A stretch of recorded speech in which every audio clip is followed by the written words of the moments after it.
Namun Allah katakan wa makaru, mereka memang sedang melakukan tipu daya, mereka sedang berkonspirasi.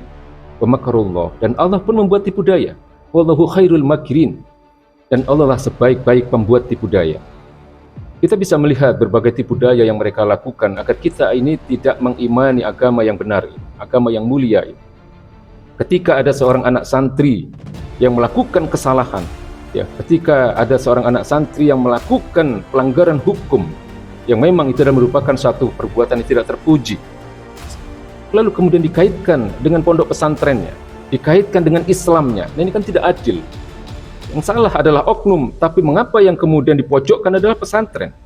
Yang dipojokkan adalah agama Allah yang mulia ini. Ketika ada oknum yayasan yang menyalahgunakan dana umat misalnya, ya, lalu kemudian mengapa gerakan dakwahnya yang dipojokkan?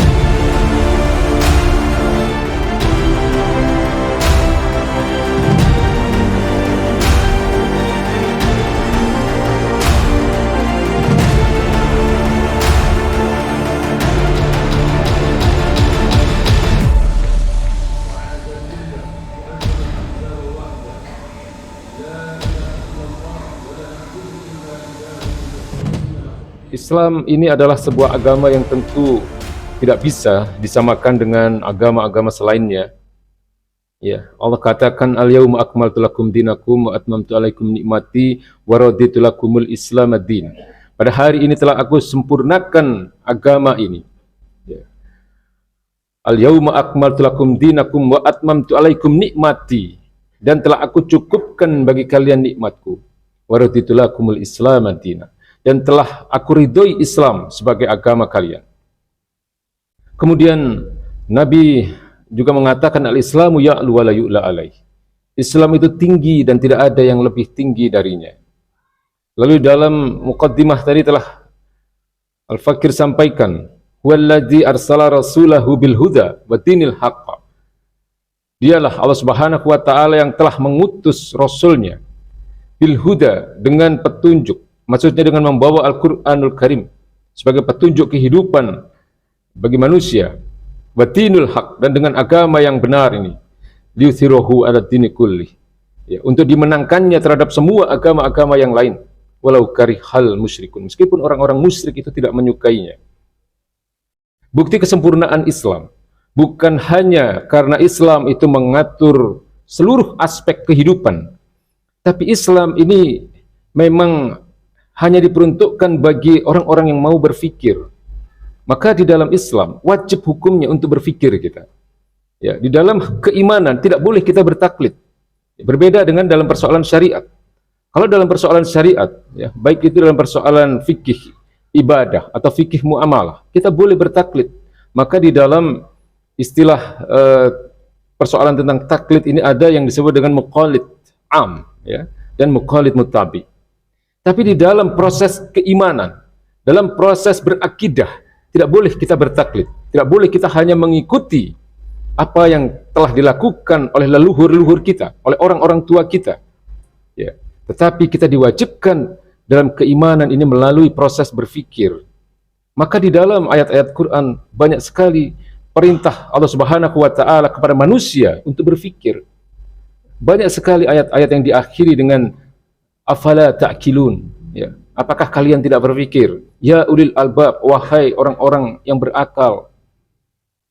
Ya. Jadi banyak sekali ayat-ayat yang dimana Allah itu mewajibkan, ya, hambanya, manusia untuk berpikir di dalam persoalan agama ini, dalam persoalan keimanan. Ya, di dalam surat Al-Ghasyiyah itu ada 4 ayat yang Allah merupakan itu adalah satu sindiran, ya, kepada orang-orang kafir, kepada orang-orang yang tidak mengimani kebenaran agama ini. Afala yanzuruna ilal ibili kaifa khuliqat wa ila samai kaifa rufi'at wa ila jibali kaifa nusibat wa ilal ardi kaifa sutihat. Ya, apakah mereka itu tidak berpikir tentang bagaimana unta itu diciptakan, bagaimana bumi itu dihamparkan, bagaimana gunung-gunung itu ditinggikan, dan seterusnya. Jadi ini adalah ayat-ayat di mana Allah memang memerintahkan manusia untuk berpikir tentang keberadaan Allah Subhanahu wa taala. Inna fi khalqis samawati wal ardi wa ikhtilafil laili wan nahar. Ya ulil albab, la ayatil ya ulil albab. Jadi sesungguhnya di dalam penciptaan, ya, langit dan bumi itu adalah merupakan tanda-tanda kekuasaan Allah, ya, bagi orang-orang yang berakal, bagi orang-orang yang mau berfikir, ya ulil albab. Jadi artinya begini, hadirin jemaah muslim, kaum muslimin yang dimuliakan Allah Subhanahu wa taala. Kita tidak boleh meragukan sedikit pun kebenaran agama ini. Tidak boleh. Ya, harus ada di dalam diri kita ini adalah satu keimanan yang mutlak, meyakini kebenaran agama Allah yang mulia ini. Ya. Kalau ada sedikit keraguan, sedikit pun itu, ya, maka itu akan sangat berpengaruh terhadap keimanan kita di hadapan Allah Subhanahu wa taala. Ya. Hadirin ma'asyiral muslimin yang dimuliakan Allah Subhanahu wa taala. Mudah sekali untuk membuktikan bahwa Allah itu adalah yang menciptakan seluruh alam semesta, bahwa Allah itu adalah yang menciptakan kita manusia, dan Allah jugalah yang memberikan kehidupan kepada seluruh makhluknya yang ada di muka bumi. Ini mudah sekali.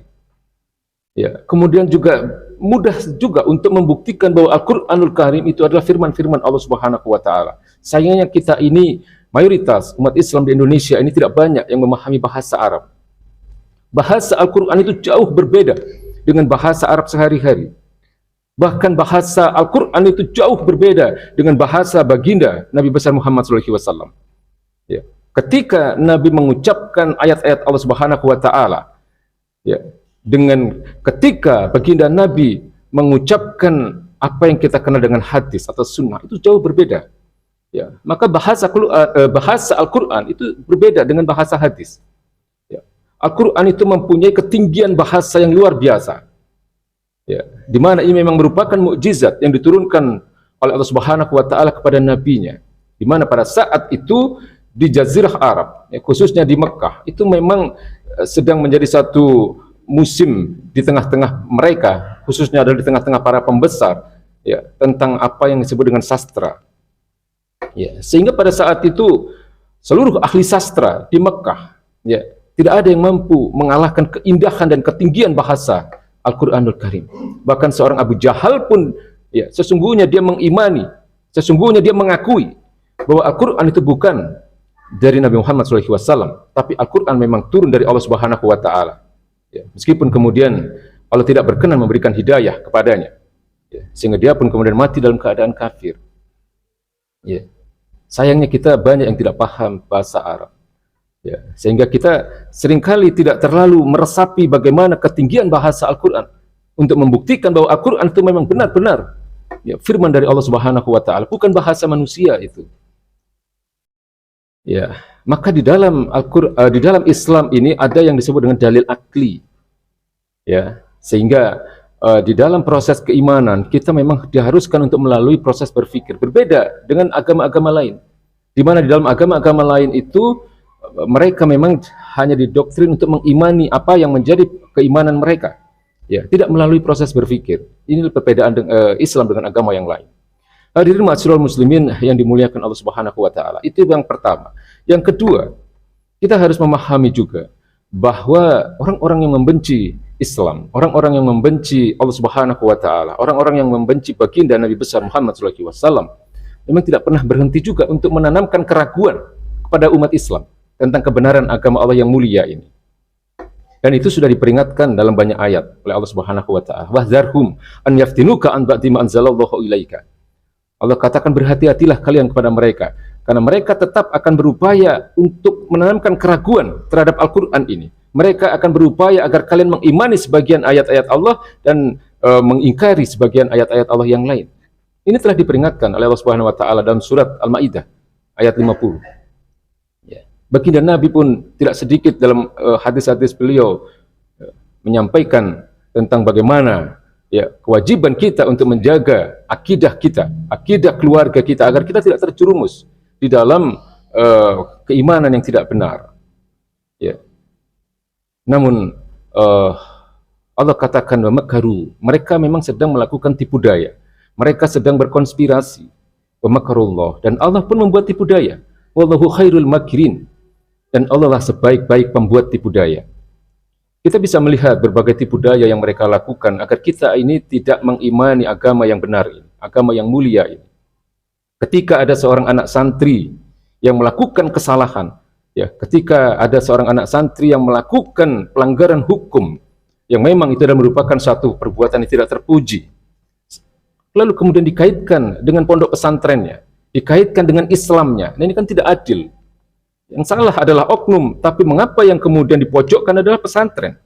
Yang dipojokkan adalah agama Allah yang mulia ini. Ketika ada oknum yayasan yang menyalahgunakan dana umat misalnya, ya, lalu kemudian mengapa gerakan dakwahnya yang dipojokkan? Lalu mengapa kemudian organisasinya yang memang merupakan organisasi dengan visi yang mulia, yaitu membantu korban-korban musibah, ya, ini satu hal yang kita harus sadari. Hadirin ma'asyiral muslimin yang dimuliakan Allah Subhanahu wa taala. Memang ada kekuatan besar yang tidak menginginkan agama Allah yang mulia ini tegak di atas muka bumi ini. Ya, mereka punya dana besar dan mereka pun bekerja sama dengan media-media besar. Ya, sehingga kita hari ini, meskipun kita ini adalah umat mayoritas, kita merasakan bahwa hari ini kita termarginalkan, kita terpinggirkan.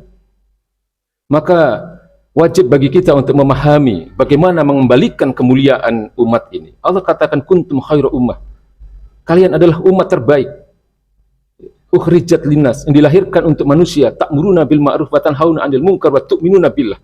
Karena kalian adalah orang-orang yang senantiasa menyeru kepada kebaikan dan kalian mencegah kemungkaran dan kalian beriman kepada Allah Subhanahu wa taala. Jadi kunci utama mengembalikan kemuliaan umat ini adalah yang pertama adalah berakidah dengan benar, mengimani agama ini dengan benar. Ya. Keimanan kita harus berlandaskan kepada sumber-sumber keimanan yang benar, yaitu Al-Quranul Karim dan sunnah-sunnah baginda Nabi besar Muhammad SAW. Namun harus kita waspadai bahwa hari ini banyak orang-orang yang menyampaikan hasil pemikiran-pemikiran manusia, namun kemudian mereka mengatakan bahwa itu adalah Islam. Mereka katakan semua agama sama. Mereka katakan bahwa kita tidak boleh kemudian mencampur adukkan antara persoalan muamalah dengan persoalan agama. Ini sesuatu yang jelas tidak sesuai dengan ajaran Islam. Ya. Islam adalah agama yang mengatur seluruh aspek kehidupan. Justru dalam seluruh aspek kehidupan kita harus diatur oleh Islam, sehingga kita akan menjadi umat yang mulia. Baginda Nabi mengatakan, Innallaha yarfa'u bihadzal kitabi aqwaman wa yad'u bihi akharin. Sesungguhnya Allah hanya akan meninggikan derajat suatu kaum ketika kaum itu berpegang kepada Al-Quran. Ketika kaum itu menjadikan Al-Quran ini sebagai panduan kehidupan mereka, dan Allah akan menjatuhkan derajat suatu kaum ketika mereka berlepas diri dari Al-Quran, ketika mereka tidak menjadikan Al-Quran itu sebagai panduan kehidupan mereka. Jadi yang pertama, mengembalikan kemuliaan umat ini adalah marilah kita terus berupaya agar kita mempunyai keimanan yang benar. Ya, jangan pernah berhenti untuk mempelajari agama ini dan senantiasa memohon hidayah kepada Allah Subhanahu wa taala, agar kita diberikan akidah yang benar, agar kita diberikan kelurusan dalam akidah agama Islam yang mulia ini. Sebagaimana apa yang menjadi doa-doa kita dalam setiap sholat kita, ihdinas siratal mustaqim. Ya, itu adalah doa di mana kita meminta agar Allah memberikan hidayah kepada kita. Kemudian yang kedua adalah ketaatan yang total kepada agama ini. Ya, ketaatan yang total kepada apapun yang menjadi ketetapan-ketetapan Allah Subhanahu wa taala. Mentaati segala perintahnya dan menjauhi segala larangannya. Imtitsalu awamirillahi wa jatinabun nawahihi. Itulah esensi dari takwa itu sendiri. Ya. Kemudian yang ketiga, satu hal yang hari ini banyak kita lupakan, dakwah. Dakwah itu bukan kewajiban para ulama saja. Dakwah bukan kewajiban para ustadz saja. Dakwah bukan hanya kewajiban mereka yang bergelar kiai haji, ulama, ajengan dan seterusnya. Tapi setiap diri kita, setiap umat Islam mempunyai kewajiban untuk berdakwah. Mengajak kepada kebaikan, fastabiqul khairat. Ya, Allah katakan ud'u ila sabili rabbika bil hikmah. Ya, ajaklah manusia itu kepada jalan Tuhanmu bil hikmah, dengan bahasa yang baik. Wa mau'izatin hasanah, dengan pendidikan, dengan nasihat-nasihat yang mulia. Ya, wajadilhum billati hiya ahsan, dan jika diperlukan berdiskusilah kalian, berdebatlah kalian. Hiya ahsan, tapi dengan cara-cara yang baik. Islam sama sekali tidak mengajarkan kekerasan.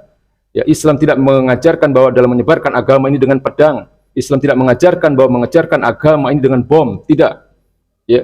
Jadi Allah perintahkan bahwa kita di dalam proses dakwah ini haruslah mencerahkan pemikiran manusia. Itulah Islam. Nah, Islam itu adalah agama yang mencerahkan pemikiran manusia. Dan Islam adalah agama yang disebarkan tanpa kekerasan. Inilah yang kemudian harus kita sadari, harus kita pahami, dan harus kita yakini bahwa tidak ada jalan lain untuk kembali mencapai kemuliaan umat ini, sehingga umat ini tidak menjadi umat yang terpinggirkan, berakidah dengan benar, kemudian ketaatan yang total kepada syariat-syariat Allah Subhanahu wa taala, dan menanamkan kesadaran, menumbuhkan kesadaran di dalam diri kita, dalam diri keluarga kita, dalam seluruh umat Islam ini untuk berdakwah, untuk menyampaikan kebenaran tentang Islam. Ya, baik itu kepada saudara-saudara kita sesama muslim, ya, maupun kepada orang-orang yang tidak beragama Islam. Ya, tentu dengan cara-cara yang baik, ya, dengan apa yang disebut dengan mau'izatin hasanah, dengan nasihat-nasihat yang mulia, dan jika diperlukan wajadilhum billati hiya ahsan, ya, berdiskusi, ya, berdakwah dengan bila perlu berdebat tidak ada masalah, ya, tapi dengan cara-cara yang baik. Barakallahu li wa lakum fil Qur'anil azim wa nafa'ani wa iyyakum.